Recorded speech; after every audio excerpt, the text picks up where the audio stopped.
नाज़रीन आदाब, जी सलाम देख रहे हैं आप और आपके साथ मैं हूं मुमताज खान। यूपी के औरैया में हाईवे किनारे खड़े ट्रेलर में डीसीएम ने टक्कर मार दी। टक्कर के बाद डीसीएम और ट्रेलर दोनों पलट गए। डीसीएम में मजदूर सवार थे। इस हादसे में डीएम अभिषेक सिंह ने 24 लोगों के मौत की तस्दीक की है। कुल 35 लोग जख्मी हुए हैं, जिनमें से 15 लोगों को सैफई रेफर किया गया। वहीं 20 लोगों का जिला अस्पताल में इलाज चल रहा है। तो प्रदेश के औरैया में ये बड़ा हादसा पेश आया। ये खौफनाक हादसा आज सुबह पेश आया। इसमें 24 मजदूरों की मौत हो गई है, करीब 35 जख्मी हुए, जिनमें 15 की हालत बेहद नाजुक है। यूपी इस पर तो बहुत लोग थे, बाकी हम लोग 5 थे। इस पर बहुत 60-70 आदमी थे। हम लोग 5 थे और पूरा दूसरे गाँव के थे। कैसे हादसा हुआ? ऐसे हम लोग का मालूम नहीं था, हम लोग सो गए थे। हमारे नुमाइंदे शुएब हमारे साथ मौजूद है मजीद अपडेट लेकर। शुएब, बड़ा दर्दनाक, बड़ा अफसोसनाक हादसा उत्तर प्रदेश के औरैया में आज पेश आया। 24 मजदूरों ने अपनी जान गंवा दी है, 35 से ज्यादा जख्मी हैं, 15 की हालत बेहद नाजुक है। अब मुआवजे का भी ऐलान कर दिया है, लेकिन इस सब से किसी की जिंदगी वापस नहीं आती है। वो मजदूर जो हमारे और आपके लिए मजदूर थे, वो अपने कुनबे के लिए, अपने अहल खाना के लिए पूरी दुनिया थे। शुएब, कहाँ चूक हो रही होगी? बिल्कुल, देखिए मुमताज, सवाल तमाम तरह के उठाए जा रहे हैं, लेकिन पिछले कुछ दिनों में जो हादसे हुए अलग अलग जगहों पर, चाहे औरंगाबाद में हुआ हो, मुजफ्फरनगर में कुचल दिया गया था एक तरीके से, वो कुछ उनकी मौत हो गई थी मजदूरों की, और अब औरैया में जो हादसा आया है, यकीनन इन्होंने तमाम तरह के सवाल हुकूमत पर खड़े किए हैं कि आखिर इस तरह की कोई ठोस व्यवस्था, इस तरह की कोई एक ठोस पॉलिसी क्यों नहीं बनाई गई कि इन मजदूरों को, इन तमाम लोगों को जो अलग अलग शहरों में लंबे वक्त से वो लोग काम कर रहे थे, लेकिन लॉकडाउन हुआ, उनकी परेशानी बढ़ी, उनका रोजगार गया और उसके बाद वो घर को लौटे, तो किस तरह से जो ठोस पॉलिसी बनानी चाहिए थी वो क्यों नजर नहीं आई।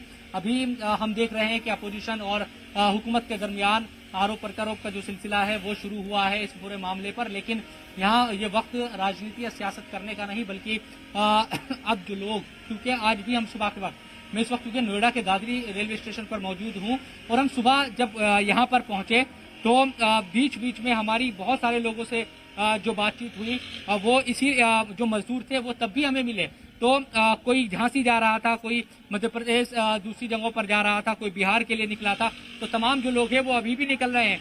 तो सबसे जो ठोस पॉलिसी एक तरीके से सरकार को बनानी होगी वो इन तमाम चीजों को लेकर कि मजदूर कैसे सुरक्षित अपने घरों तक पहुंचे, और जो काम करने वाले लोग हैं जिनका रोजगार छिन गया है वो अपने घरों को जाना चाहते तो वो कैसे सुरक्षित तरीके से पहुंचे, उसकी व्यवस्था करनी होगी। और मैं चूंकि रेलवे स्टेशन पर मौजूद हूँ, यहाँ से भी एक ट्रेन, क्योंकि नोएडा में तकरीबन 70,000 के करीब जो मजदूर है या जो काम करने वाले लोग थे उन्होंने रजिस्ट्रेशन कराया, और अब नोएडा से दादरी रेलवे स्टेशन से एक ट्रेन रवाना होने वाली है। फ्री में इनको लेकर जाया जा रहा है। थोड़ी देर के बाद पहली ट्रेन रवाना होगी दादरी रेलवे स्टेशन से, और ये लोग औरंगाबाद जा रहे हैं, यानी कि बिहार के लिए यहाँ से ट्रेन स्पेशल चलाई गई है, और सैनिटाइज पूरे तरीके से किया गया है। एक सीट पर अभी मुझे जो नजर आ रहे हैं 2 लोग बैठे हुए, कई सीटों पर एक ही जो मुसाफिर है वो बैठा हुआ नजर आ रहा है। और जो इन लोगों से जो हमारी बात हुई तो इन्होंने कहा कि फ्री में ही इनको कोई पैसा इनको खर्च नहीं करना पड़ा, सिर्फ रजिस्ट्रेशन इन्होंने कराया। बातचीत भी करते हैं। कहाँ आप जाएंगे? औरंगाबाद। अच्छा लग रहा है कि यहाँ से कम जा रहे हैं आप लोग घर? बहुत अच्छा लग रहा है। रजिस्ट्रेशन कैसे कराया आपने, कैसे कोशिश की? मोबाइल से करी। मोबाइल से। तो यहाँ अच्छी सहूलियत है, साफ सफाई, ये सब चीजें हैं? तो आप भी औरंगाबाद ही जा रहे हैं कहीं और? हाँ सर, औरंगाबाद जा रहे हैं। औरंगाबाद। तो क्या व्यवस्था किस तरह की नजर आई? ठीक कर रही है सरकार, लेकर जा रही है, कम से कम घर जा रहे हैं? सही है सर। तो जो लोग पैदल चले जा रहे हैं उनसे कुछ कहना चाहेंगे आप, क्योंकि बहुत सारे लोग आपके जो भाई हैं जो लोग पैदल ही जा रहे हैं, उनसे कुछ कहना चाहेंगे कि सरकार की व्यवस्था पर भरोसा रखे और ट्रेन के जरिए जाए? हाँ सर, ट्रेन से ही जाना चाहिए, पैदल नहीं जाना चाहिए सर।